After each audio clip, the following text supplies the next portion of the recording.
Muy buenos días. En esta oportunidad vamos a hablar del marco teórico. Bien, primero tratemos de definir lo que es el conocimiento, entendido como el conjunto de teorías que explican fenómenos presentes en la realidad. Esos fenómenos presentes en la realidad pasan a ser reconocidos, entendidos, interpretados desde la subjetividad de cada persona. De tal forma que cada uno, en torno a ese fenómeno, tendrá su propia interpretación. Esta parte es importante, porque una cosa es la realidad, como aparece expresada objetivamente, materialmente, y algo diferente sería aquello que constituye la representación de la realidad. Cómo así, en nuestro yo interno, pasamos a descifrar, interpretar la realidad. Bien, siendo así, el conocimiento pues tiene una inicial carga subjetiva.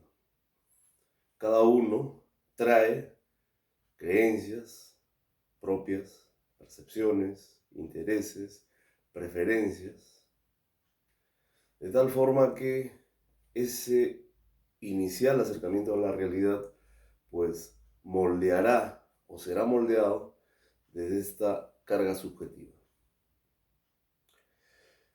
Si pretendemos un nivel de objetividad, habría que atenuar esa carga subjetiva. Es ahí donde surge la ciencia, es ahí donde surge la investigación. ¿Cómo hacemos para que ese conocimiento, que siempre constituirá una abstracción, una generalización, que responderá incluso a la interpretación de determinado tiempo-espacio, cómo hacemos para que ese conocimiento, el nuestro, e incluso el que pueda estar siendo ya propuesto por especialistas, deba de conectarse con la realidad, ¿correcto? Deba de contrastarse con la realidad. Y ahí surge la ciencia, como decíamos, la investigación. Pero volvamos al conocimiento. Bien, si se hizo ese esfuerzo de contrastar con la realidad, de conectar con la realidad, aquella explicación a los fenómenos presentes en la realidad, aquellas teorías, sin embargo, también habría que pasar a describir algunas otras características del conocimiento. Se señala que además el conocimiento podría también ser a priorístico, o sea, no necesariamente a partir del contacto con la realidad de la experiencia podría interpretarse los fenómenos presentes en la realidad. De tal forma que uno, y en cada realidad, en cada uno de nosotros podría ello observarse, asumimos un conocimiento como tal, un conocimiento inicial. Damos por cierto determinada explicación, damos por cierta determinada característica, propiedades, atributos, determinada posibilidad. Se da por cierto, a priori. Y ello sucede en el mundo de la vida y también en el plano científico. Es un punto de partida. Ese conocimiento que uno pueda dar por cierto, que surge pues del razonamiento, del entendimiento de la realidad, más no de la comprobación. Bien, en el plano estrictamente científico, se considera que si ese esfuerzo de razonamiento, de interpretación de la realidad, sigue determinadas reglas, método, si se quiere, profundizamos, ¿sí?, en ese nivel de entendimiento de los fenómenos presentes en la realidad, desde un razonamiento ordenado, lógico, ¿sí? Exacto, preciso. Es posible, dice, entender los fenómenos presentes en la realidad, al menos algunos de ellos, y esa explicación incluso podría ser válida. Bueno, habrán luego esfuerzos por contrastar si es válida esa explicación con la experimentación. Y llegado a ese punto, efectivamente se puede comprobar que es así. Bien, de pronto ello ya forma parte de lo que viene a ser la filosofía. La filosofía, a diferencia de la ciencia, tiene que ver pues con ese esfuerzo de razonamiento racional, de entender los fenómenos presentes en la realidad desde el pensamiento, desde la introspección. Siendo así, se considera que es posible tener explicaciones a la realidad desde este esfuerzo inicial de razonamiento, de entendimiento.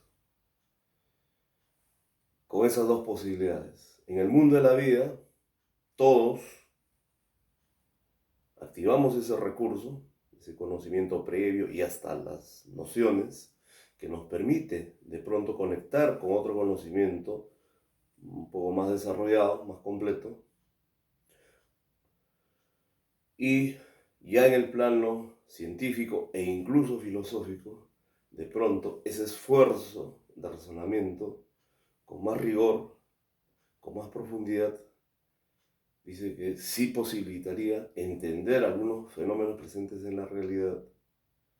Y la evidencia sería, bueno, tantas teorías científicas e incluso que forman parte de la filosofía, que sabiendo que no fueron contrastadas con la realidad, pero que sin embargo, luego de un tiempo, se evidenció que eran válidas, verdaderas. ¿Correcto? Bien. Pero ya en el estricto plano de la ciencia, y esa es la diferencia con la filosofía, mientras ella, la filosofía, se desarrolla desde el plano de la abstracción, subjetivo, ¿sí? Del esfuerzo de razonamiento, de entendimiento de los fenómenos presentes en la realidad desde el pensamiento. En el plano científico, más bien hay una necesidad de contrastar, comprobar.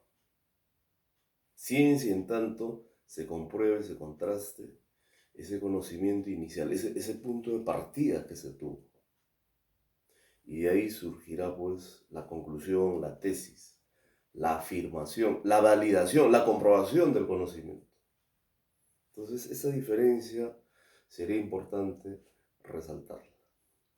Bien, siendo así, de repente lo que interesa ahora es darle una utilidad práctica, ¿cierto?, a esta posibilidad, recurso de comprender en términos ordenados y exactos desde el pensamiento, ¿sí?, a los fenómenos presentes en la realidad, sociales, económicos, los que fueran. Bien, ahí tendríamos de repente una inicial tarea en lo que se refiere a las investigaciones, el desarrollo del marco teórico. Y otra posibilidad o tarea, cómo así podemos desarrollar, plasmar, materializar un artículo académico. Veamos estas dos posibilidades. En el primer caso, sabido es que el diseño metodológico más el marco teórico forma el proyecto de investigación. En lo que se refiere al marco teórico, pues lo primero será seleccionar la bibliografía. ya no al azar. El diseño metodológico, en lo que se refiere a las variables, sus dimensiones, sus indicadores, objetivos de la investigación, el problema que fue planteado, ¿sí?, en conexión, en correlación, ¿correcto?, a estas variables, dimensiones, indicadores, objetivos, la muestra y todos los demás elementos del diseño de investigación, pues nos proponen o se infiere sobre qué temas, ítems, hechos debemos de realizar una selección bibliográfica. En ese escenario, y más aún en el presente contexto, donde no hay esa posibilidad de acceder a una biblioteca física, tendremos que realizar la labor de selección bibliográfica a través, ¿sí?, de la bibliografía electrónica, la que aparezca, ¿correcto?, en ese modo electrónico, digital. Bien, nosotros, teniendo esos temas, ítems, hechos, variables, dimensiones, indicadores, problema, muestra, ¿sí?, todos esos elementos del diseño metodológico nos dan una idea de lo que tenemos que buscar, seleccionar, priorizar. El Google académico tiene los recursos para ello, ¿sí? La búsqueda es exacta, directa, adecuada. Pero veamos la otra posibilidad. Este buscador muy recurrido, muy utilizado, muy conocido por una mayoría, el Google clásico, el Google que todos conocen. Bien, en ese buscador pues trasladamos esas palabras clave que refieren a las variables, dimensiones, indicadores, al problema, a los objetivos, a la muestra. De ahí seleccionamos, ¿sí?, nuestras palabras clave, o ítems, o hechos. Bien, siendo así, la búsqueda debe ser seguida por la palabra PDF. Se sabe que este formato de documento es utilizado, ¿sí?, como recurso en el medio académico. PDF. Iniciamos la búsqueda y efectivamente se habrá filtrado, ¿sí?, todos los temas entre bibliografía, libros, artículos y demás documentos que se relacionen a aquello que nos interesa como búsqueda. Pero todos esos resultados, ¿sí?, tendrán ese formato de PDF. Siendo así, empezamos la selección. Si es un libro importante, sabemos el nivel de conocimiento que aporta, muy especializado, de pronto muy profundo, pero también los artículos académicos. Los artículos son, no decimos más dinámicos, pero de pronto traen un conocimiento más fresco. El llegar a un libro se toma algunos años, el artículo no. Podrían ser algunas semanas, meses máximo. Y de pronto es un conocimiento más fresco, ¿sí?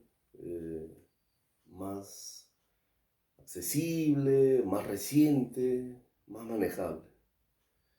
Interesan ambos recursos, los libros, bibliografía, que tendrán ya un formato digital, pero también los artículos.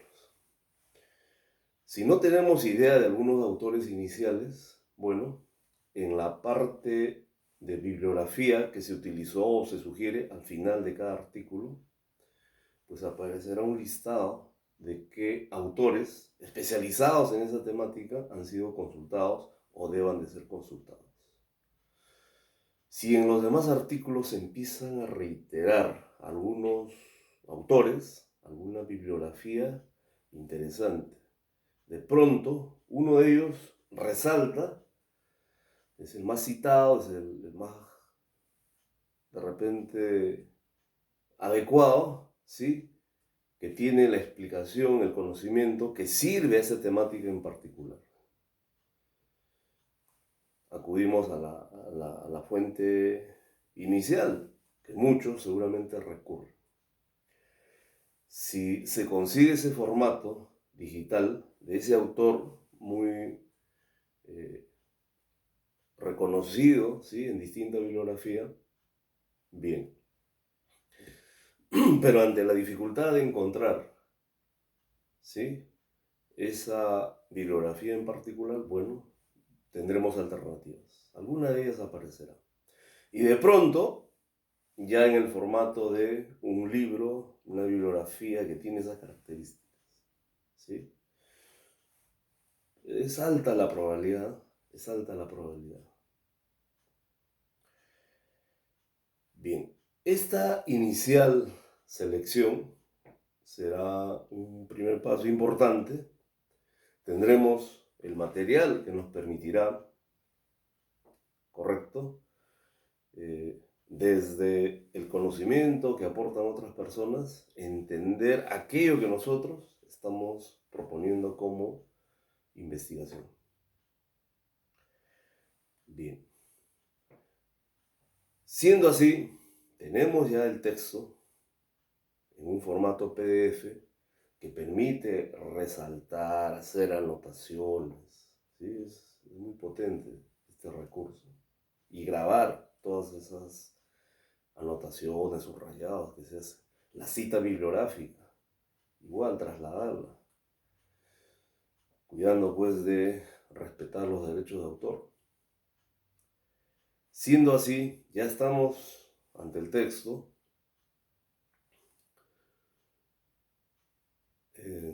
No sé, un párrafo de 5 o 10 líneas. Y pasamos a su lectura y en ese momento, si subrayamos todo y cada idea importante, el mismo texto se hace inteligible, ¿cierto? Nos pasa eso muchas veces. Lo que habría que hacer es más bien subrayar la palabra clave. Alguna de las palabras presentes en todo ese párrafo de 5 o 10 líneas será una palabra clave que será autoexplicativa del argumento que encierra, ¿sí?, ese párrafo. Si no hubiera una palabra clave, y casi siempre lo hay, bueno, se anota al costado aquella que nosotros consideremos que sí sería una palabra que representa todo el argumento. Identificamos el qué, o sea, de qué se está hablando, ¿correcto? Y luego nos interesa, en relación a ello, pues finalmente, cómo, ¿sí? Cómo así se explica aquello que está siendo planteado, ¿sí? ¿Qué explicación tiene? Esa explicación tendrá una palabra clave. Todo el párrafo se lee, debe ser entendido,